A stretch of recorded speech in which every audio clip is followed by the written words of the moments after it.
बात तो बड़ी विचित्र है, वो ये है कि सब लोग एक ही बात कहते हैं, कर्म प्रधान विश्व रचि राखा, जो जसि करे सो तस फल चाखा। को न काऊ सुख दुख कर दाता, निज कृत कर्म भोग सब भ्राता। इतने वचन हैं शास्त्रों में। अवश्यमेव भोक्तव्यम कृतम कर्म शुभाशुभम, ना भुक्तम क्षीयते कर्म कल्प कोटि शतैरपि। भोगना ही पड़ेगा। तो महाराज जब सारा जीव जगत कर्माधीन ही है, तब तो ये है कि भाई वो स्वतंत्र तो है ही नहीं, कर्माधीन है, उसको कर्माधीन होकर सुख दुख आदि भोगना पड़ेंगे। और मान लो कोई ऐसे कर्म उसके ऊटपटांग हैं, बहुत ध्यान से सुने, ऐसे उसके ऊटपटांग कर्म हैं पूर्व जन्मों के, कि जिन कर्मों के कारण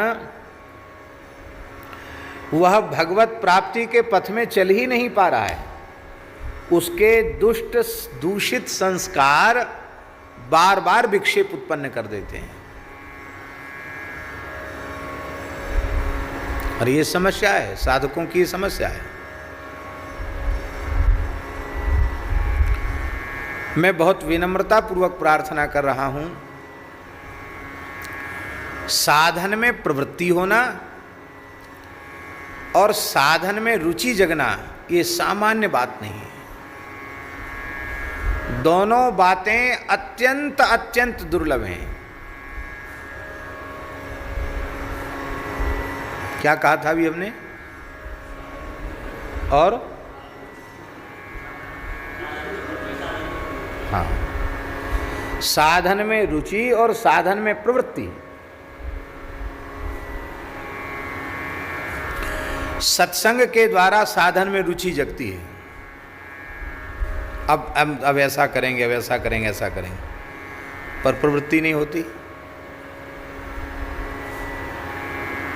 कभी कहेंगे अभी तो गर्मी बहुत पड़ रही है, अभी ये नाम जप का नियम ठीक नहीं है, थोड़ा पानी आवे, वर्षा होवे तब करेंगे। फिर वर्षा आ गई, अरे बोले सबको कीच कांदा हो गया, मक्खी मच्छर बहुत बढ़ गए। अभी कहाँ, अभी तो भिन्न भिन्न सब जगह हो रहा है, ठीक नहीं।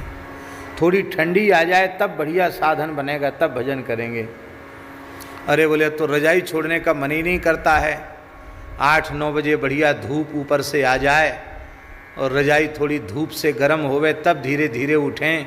और उठते ही जैसे राम नाम ते ही सुमिरन कीना, ऐसे उठते ही चाय कॉफ़ी की आवाज़ लगावें। इसमें शीत ऋतु की सार्थकता है। तो साधन में रुचि जगने पर भी प्रवृत्ति नहीं होती, कोई न कोई बहाना व्यक्ति खोज लेता है। इसलिए साधन में रुचि और साधन की प्रवृत्ति, ये दोनों भगवान की विशेष कृपा से जागृत होती है जीवन में।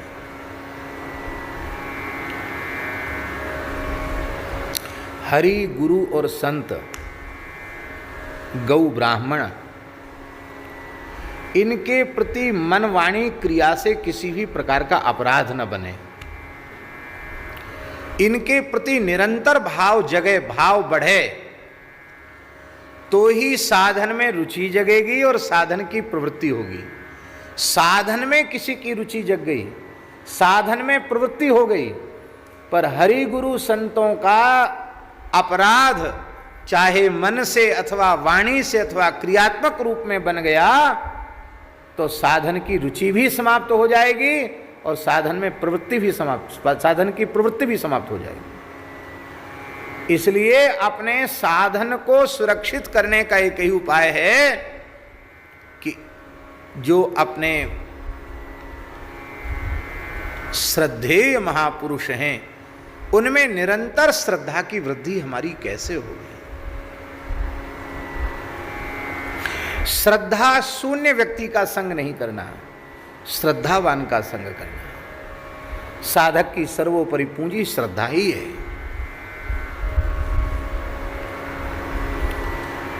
तो भगवती पार्वती जी ने कहा कि ये सारा जगत कर्माधीन है, और जब कर्म के ही अधीन है तो बेचारा व्यक्ति कैसे प्रयास करे, और कर्म के जाल में तो वो फंसा हुआ है न जाने कितने जन्मों से, और कर्मों का नाश तो होना नहीं है, क्योंकि वो तो भोग से ही होगा, और जब तक भोग से पुराने कर्मों का नाश होगा तब तक नए नए कर्म और कर लेगा।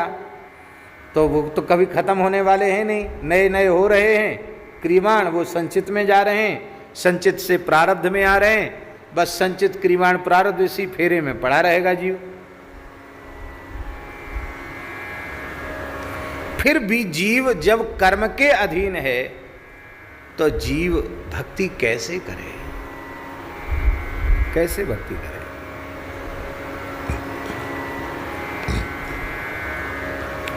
बड़ा बढ़िया प्रश्न भगवती ने किया है,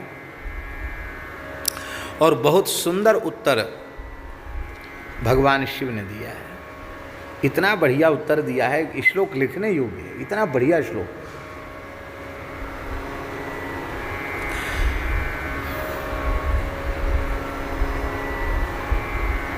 पिताजी, भगवान शंकर कह रहे हैं कि कर्माधीनम जगत सर्वम अवश्य में भोक्तव्यम कृतम कर्म शुभाशुभम, ये सामान्य व्यवस्था है। जो भगवत शरणागत हो गए उनके लिए यह व्यवस्था नहीं है।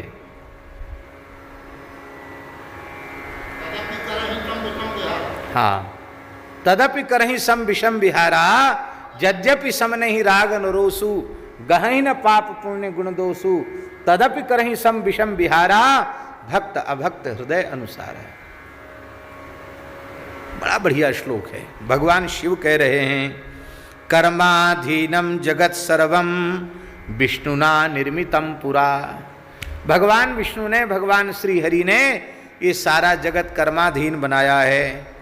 तत्कर्म केशवाधीनम, और वे सब कर्म केशव के अधीन हैं। जगत कर्म के अधीन है और कर्म केशव के अधीन है। और वो कर्म कैसे नष्ट होता है?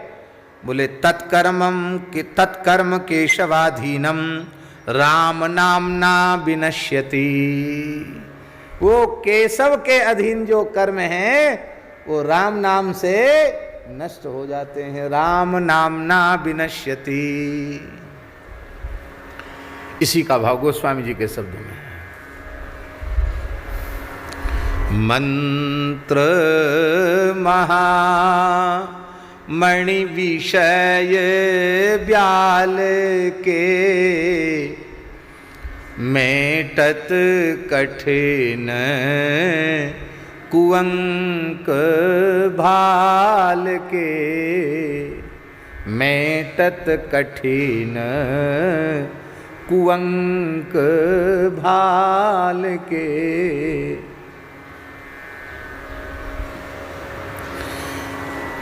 हरि गुरु संतों की कृपा से कर्म नष्ट हो जाता है।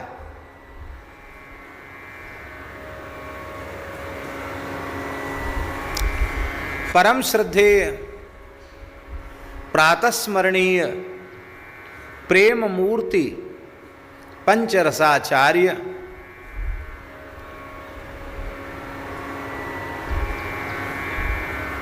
अनंत श्री समलंकृत श्रीमत् स्वामी रामहर्षण दास जी महाराज,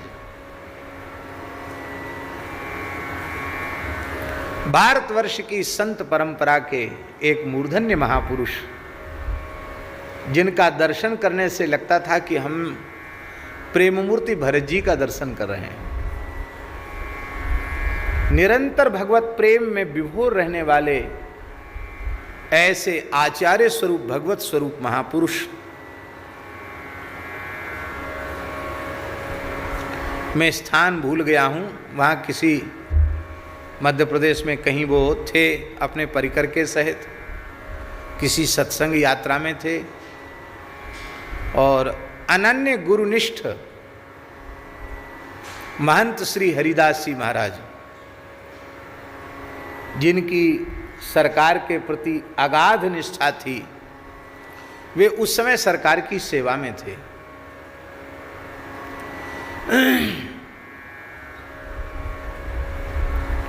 तो उनको सपना हुआ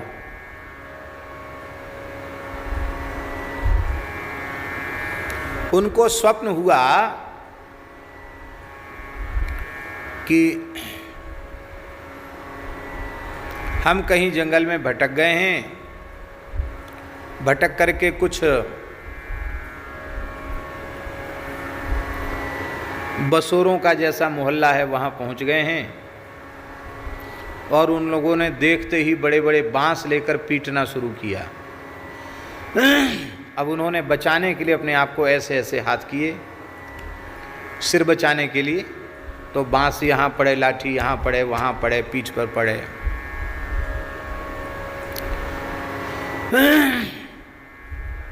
लगा कि मर ही जाएंगे। अब ये लोग छोड़ेंगे नहीं, क्योंकि ये बहुत बड़ी संख्या में, ये मार ही डालेंगे, सपने की बात है। उन्होंने आर्त भाव से सरकार का स्मरण किया, हे गुरुदेव बचाओ, आज हमारे प्राण चले जाएंगे। तो तुरंत उनकी निद्रा भंग हो गई, और निद्रा भंग हो गई तो स्वप्न चला गया। अब वो सरकार के उठने से पहले वो उठते थे, स्नान करते थे, क्योंकि स्नान करके ही गुरुजनों की सेवा करनी चाहिए। जब मोते अधिक गुरु जी जानी, तो आप क्या भगवान की सेवा पूजा बिना स्नान ध्यान के करते हो? स्नान करके करते हो। तो स्नान करके तिलक स्वरूप करके सेवा में पहुंचना चाहिए, विधि तो यही है।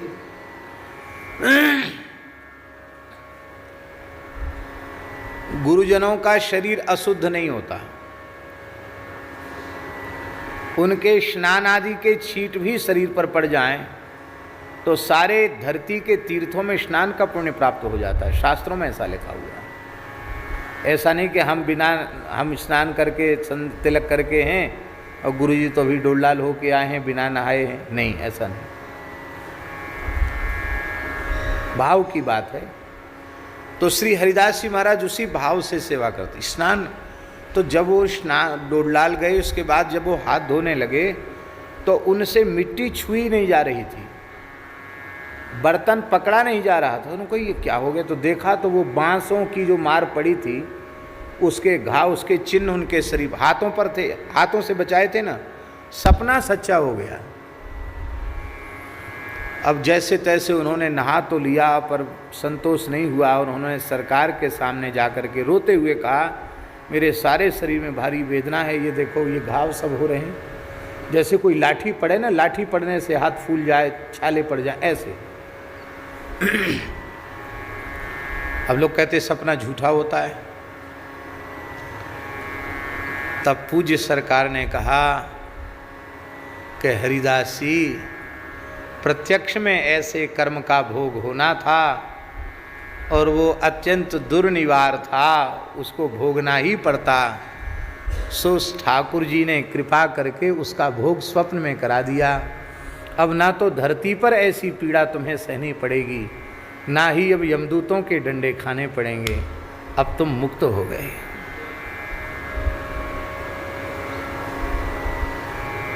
इसको कहते हैं भगवान के स्मरण से कर्म का नाश। राम नामना विनश्यति। इसलिए जगत कर्माधीन है और वह कर्म केशव के अधीन है, और वो कर्म राशि राम नाम जपने वाले की जलकर भस्म हो जाती है। इसलिए भगवत शरणागत होकर भजन करना चाहिए। इस सहारे नहीं बैठना चाहिए कि जो कर्म के अनुसार जो होना होगा सो हो जाएगा, हमारे कर्म में लिखा होगा भजन करना तो हम कर लेंगे, भगवान की प्राप्ति लिखी होगी तो हो जाएगी। ये सोचना अपने आप को धोखा देना है। बोलो भक्तवत्सल भगवान की जय।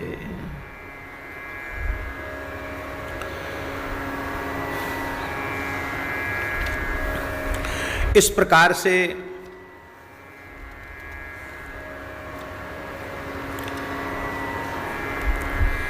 बड़ी सुंदर बात भगवान शिव ने भगवती पार्वती को बताई है।